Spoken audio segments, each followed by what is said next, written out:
We don't have that kind of money. You understand that we're talking about your life. Yes. Now take good care of yourself. The much-anticipated animated series Mellow Moromi is finally making its television premiere. Miss Sagi, as the creator of the character Moromi, how do you feel right now as the big moment approaches? Well, Moromi has grown so much with all the love he's received. And how should I put it? I hope this series will allow even more people to feel the sense of peace he's already brought to so many. It's so heartwarming just to look at him, isn't it? Oh, well, thank you. I'm really happy to hear that Moromi makes you feel that way. Thank you. And don't miss Mellow Moromi.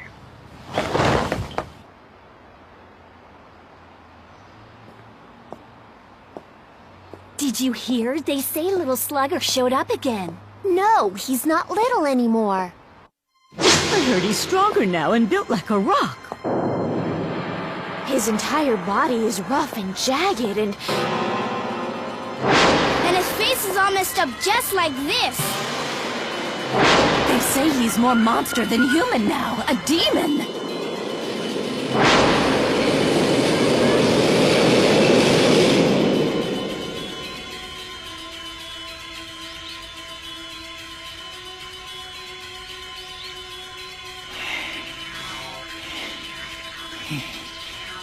I already know exactly who you are.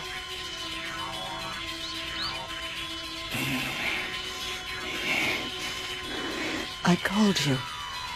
I asked for you to come here. I admit the thought did occur to me that I wanted a way out, that it wasn't worth having an operation in order to prolong my life. But now I realize that I was wrong. How could I ever let myself wish to die even for a moment, when I know that if I were to die, I would be betraying my husband? I believe you know my husband quite well, don't you? Huh?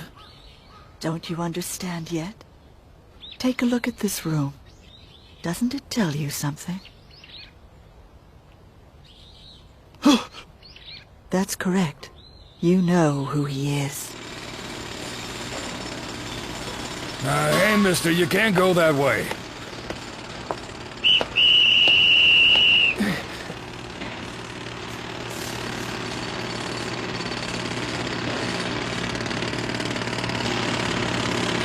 They say that you choose desperate people who are trying to escape from reality and then attack them indiscriminately. Do you think by doing this you're helping to ease their burden? That you're somehow giving them salvation? Please do sit down. I'm going to help make you understand that human beings are not the weak and wretched creatures that you seem to think they are. So sit down right there.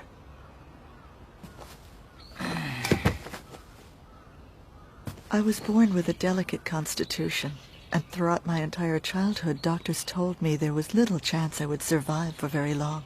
Huh? So even when I reached adulthood, I never dared dream about getting married. But then he came into my life and everything changed.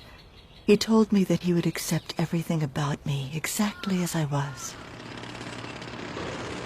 He said, "There's nobody I want but you."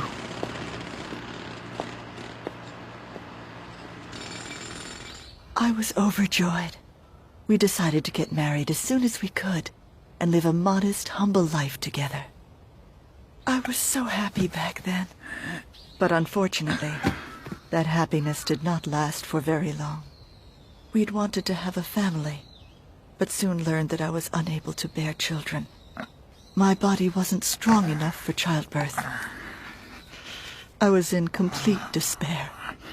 I was too ashamed to face my own husband, and I have never cursed myself as much as I did then. But despite all of my problems, he still forgave me. He held me tightly and said, "No matter what happens, we'll deal with it." And then I started to cry. I buried my head in his arm, and I cried for a long time. You can search the whole world and never find someone as noble and high-minded as him.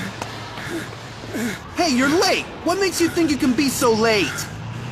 I'm very sorry. The job at the other site ran a little late. I don't want to hear your damn excuses. Now get your ass to your station. Yes, sir. Hey! What are you doing? I'm sorry. And so I made a decision. I would become a woman who was worthy of him. I would dedicate myself to him entirely. And my health would not become an issue.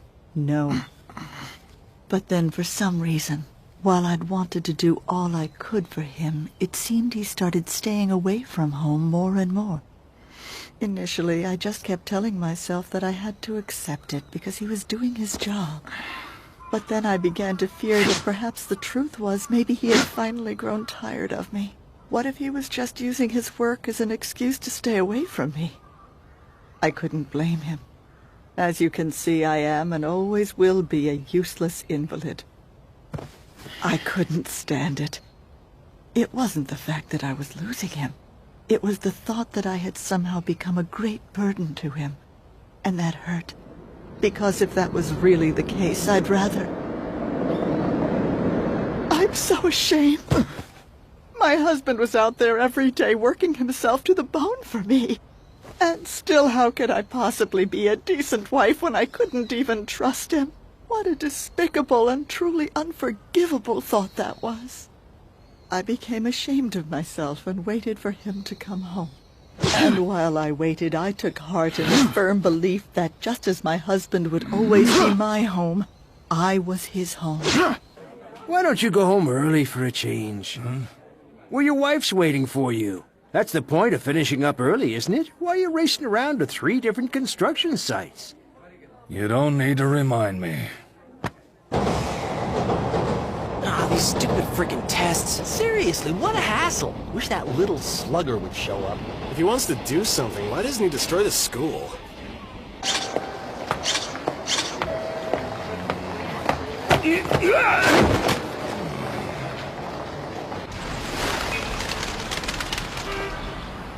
So where do you want to go? I want to go to the beach. Hey, where do you want to go? I'm hungry. Oh, really? That's totally possible.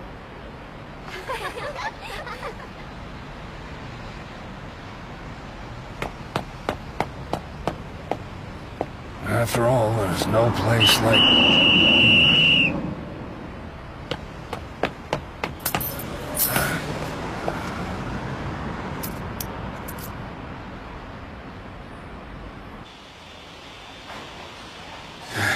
Sorry I'm late. Don't worry, I'll show you the ropes. You can just leave your stuff right there. So, what did you do?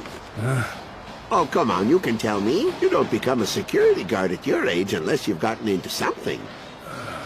Hold on. Judging by the look on your face, I'd say... this? No, I never... Damn, wrong guess, huh? I thought maybe we had something in common. Heh. You mean you... Oh, who, me? I spent 5 years locked up in the big house. When I got out, I couldn't find a job. But you know, you don't need any experience to be a security guard, so... Huh? Ikari? Officer Ikari? It is you, isn't it? You're Officer Ikari. Hey, don't you recognize me? You know, you nabbed me once. Wait, Inukai? I wanted to be a good wife and tried to make this house his home. A place where he could rest and recover his peace of mind. I wanted this to be a place for him to eventually come back to, even if it wasn't something he ever really paid much attention to. I'd prepare his bath and bed for him every day, so that he could always come home at any time. I remember one night, a rare occasion when he was eating dinner at home, he suddenly said to me, "You know what? Your dinner is really the best, and it's only because of you that I'm able to focus on my work and do my job." And then one day, something happened. Something that would take everything my husband and I had spent so long building together and shatter it all in an instant. That's right, when he took your case.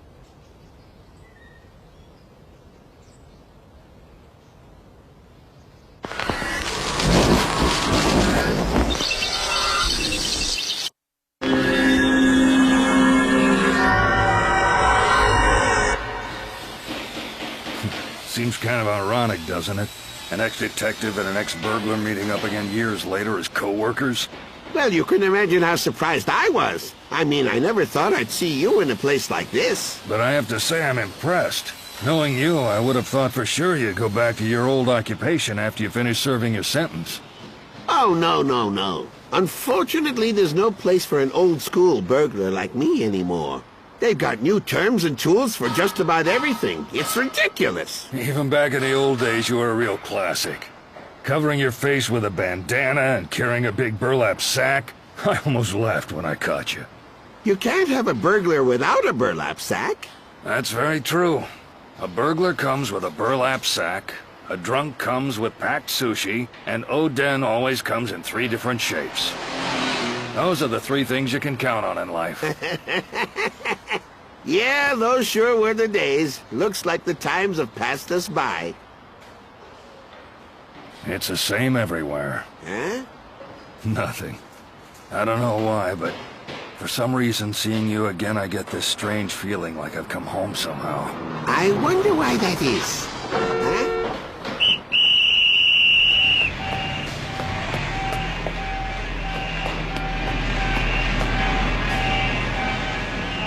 You know, I still remember the words to that sermon you gave me. The world around us may be wrong, but there must be some things in this world that are right. That's how we can go on living. That was it.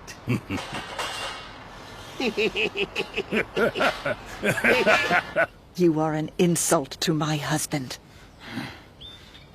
Each and every time you attack someone, you trample upon the very things he stood for.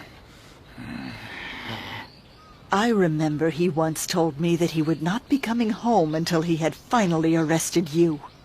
And I gave him my consent. If he was going to put everything on the line in order to arrest the attacker, then my job as his wife was to encourage and support him in his decision. And so even though we were apart, my heart was always there right with him. The 2 of us, together, standing up side by side against you. But then... So they fired you. There's no place on the force for an old-fashioned detective like me anymore. We're in the same boat, you and me. You just ended up with the short end of the stick. You know, I heard about that case when it was on the news. A young kid on skates running around hitting people with a baseball bat. It was sheer madness. That monster is simply a product of our time. You're right about one thing. That kid's a monster. We had lost. As a husband and wife, we had been defeated. Huh? My husband had lost his only job, and there was absolutely nothing left for the 2 of us to live on.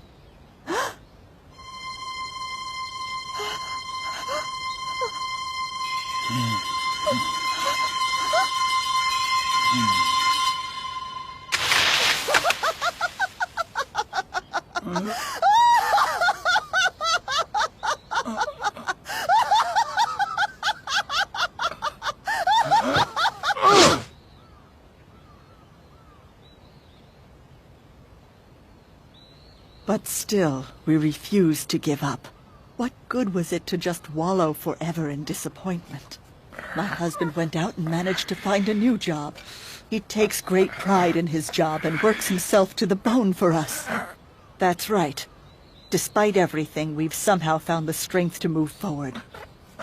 I've had enough, actually. I put my ass on the line trying to find the bastard, and they send me packing. And now look at where I've ended up. But this job isn't so bad when you think about it. Yeah, you're right, it's not bad. Just about any loser can handle it. What?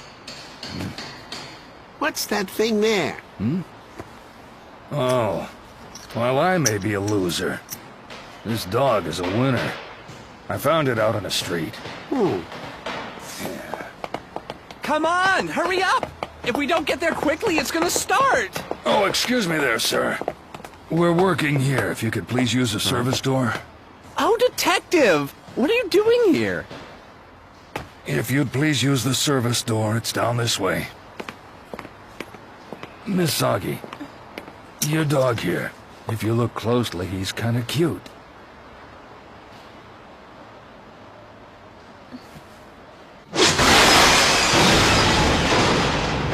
We were just barely able to scrape by, and my medical expenses were continuing to spiral upwards with no end in sight. We became increasingly desperate. I told him that it was my fault, that if he hadn't been with me, he never would have had to endure this life of hardship. He stared at me long and hard, looking furious, and then he said, "Don't ever say those words again. You're just trying to find some way to escape from all this. You can't give in or delude yourself. You can't always think there's an easy answer. No matter how hard it may be, if you don't run away, we'll overcome it together." Those were his words, which he said with total conviction. Because that's the man he is. Noble, strong, and courageous. You came here because you wanted to take advantage of me when I was vulnerable. You came here to kill me. You came here offering me a false salvation. But I can no longer be seduced. Dying is not an answer, and I will never wish for it again.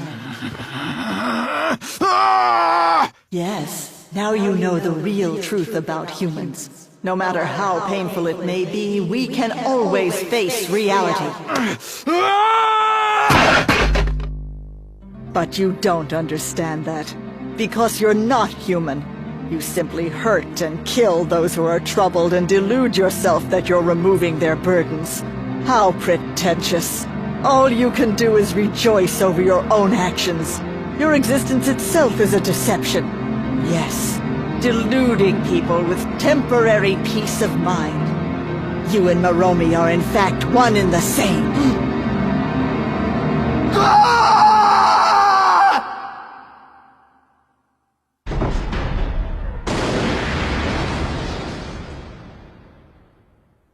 I've decided to have the operation. Sorry I insisted on dragging you here. Don't worry about it. We can drink to our failures. Oh, come on. Why don't you cheer up a little? Work's important, but it's not the only thing in life. I thought you told me that you have a wife, didn't you?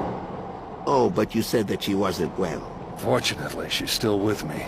Well, I'm glad to hear that. I remember you telling me once that she was always very good to you. Yeah, she is a good wife. Maybe she's even too good. Always waiting for me at home. Airs out my bedding even when it rains. Heats the bathtub even when the water's been cut off. Once I had to go on an unexpected business trip and was gone for a week. When I got home, there was a week's worth of dinners left on the table. She'd been sitting in front of them, waiting for my return the whole time I'd been gone. Here you go. She's been sick for so long, it's starting to affect her mind. Up until today, I've been doing everything I possibly could to try and support her. But I may have reached my limit. You're just tired, that's all. Here, have some Oden. It's all because of that stupid damn case. You just need to forget about it. It's time to move on. Truth is, I don't care anymore. Eh? I really don't give a damn about the case or the little slugger. There's only one thing I really know for sure anymore, and that's that my time is over. You want to know the real reason why I became a cop? It's because when I was a kid, I always dreamed about chasing burglars like you, the ones with the burlap sacks of loot. But I'm afraid that now those days are lost and gone forever, aren't they? There's no place for me anywhere anymore. I don't know about that.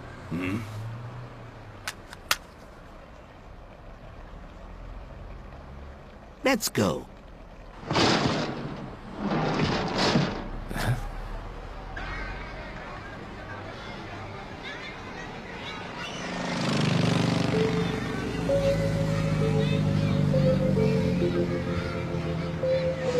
What's this?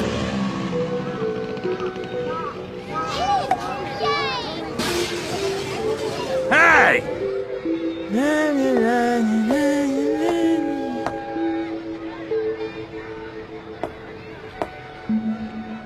Can I help you? Smokes. You got it.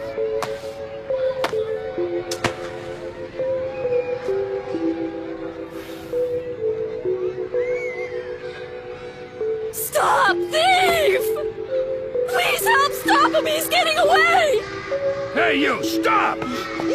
Stop! Stop! Now give it up and come quietly!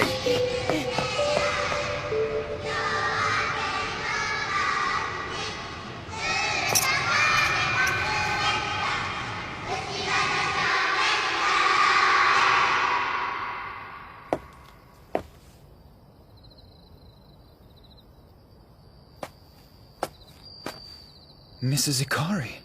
He hasn't come home yet. My husband. He hasn't come home yet. You mean the chief?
To begin, a unicorn fighting ferociously, guided by the crowd of swarming dolls and the voice of the wise old sage. Obtains an ancient sword at the base of the moon, and now moves on to Pegasus. Did someone call for the holy warrior? But she was such a good little child. And then...